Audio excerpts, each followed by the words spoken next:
भूमिका। तो कितनी अच्छी बात है, मेरे सामने जो लोग बैठे हुए हैं वो सभी युवा हैं, और सौभाग्य से मैं भी जो आपको समझाने जा रहा हूँ वो भी इसी युवा पीढ़ी से संबंधित है। समझना होगा कि राष्ट्र का मतलब क्या है, राष्ट्र निर्माण का मतलब क्या है, और युवाओं से क्या तात्पर्य है, किसको युवा कहा जाए। तो मेरे प्यारे साथियों, और हम थे, हम विश्व गुरु थे कभी। भारत विश्व गुरु क्यों था?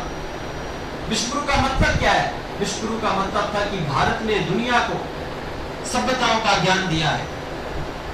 जब दुनिया के लोग आदिम जीवन जी रहे थे, पत्ते लपेट के जी रहे थे, उस समय भारत में कुरुक्षेत्र के मैदान में भगवान श्री कृष्ण गीता का ज्ञान दे रहे थे। तो भारत अपने ज्ञान, अपनी सांस्कृतिक परंपराओं, नवाचार, नई सोच और अपने युवाओं की आत्मशक्ति, आध्यात्म के कारण विश्व गुरु था। अंग्रेजों ने भारत में आके सबसे पहले इसी को नष्ट किया और हमको गुलाम बनाया। स्वामी विवेकानंद कहते थे कि जो युवा है वही राष्ट्र है। हम भारत के स्वाभिमान सरताज हैं, अभिमन्यु के रथ का पहिया चक्रव्यूह की मार है। चमके जो दिनकर चमका है, चमके जो दिनकर चमका है, उठे जो तूफान उठे, चले चाल मस्ताने गस्ती, हंसे की विपदा भाग उठे। हम भारत की तरुणाई हैं, हम भारत की तरुणाई ही हैं, माता के गलहार हैं, अभिमन्यु के रथ का पहिया चक्रव्यूह की मार है, चक्रव्यूह की मार है। है कि हमको सकारात्मक रहना है और समस्याओं का समाधान ढूंढना है, सरकार की तरफ नहीं देखना है। क्या पता सरकार आपके भरोसे बैठी, जुट जाना है। स्वच्छता का मिशन हो, समाज सेवा का हो, शिक्षा का हो, सारी क्षमताएं आपके अंदर है। स्वामी विवेकानंद बोलते हैं तो आपको किसी का मोहताज नहीं रहना है। युवा किसी पर निर्भर नहीं रहता है। कहा भी गया है कि जिस और जवानी बहती है उस और जमाना चलता है।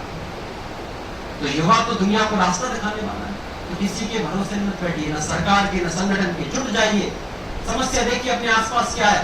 एक छोटा सा कचरा उठाने से शुरुआत कीजिए, किसी को, एक बच्चे को पढ़ाने से शुरू कीजिए। दुनिया के महान महान काम छोटे छोटे स्टेप से हुए हैं, उसमें जुट जाना है। और जो भी कार्य करें, इदम राष्ट्रम स्वाहा, जो कुछ भी है राष्ट्र का है, मेरा कुछ नहीं है, देश का है।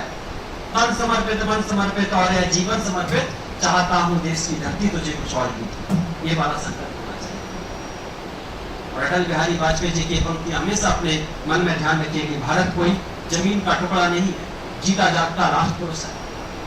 हिमालय, कश्मीर इसका मुकुट है, गंगा जमुना इसके बहने वाली अमृत धाराएं हैं, विंध्याचल इसका वक्ष स्थल है, पश्चिमी पूर्वी घाट इसकी जलगाहें हैं, और महासागर हिंद महासागर इसके चरण पखारता ऐसा राष्ट्र पुरुष है।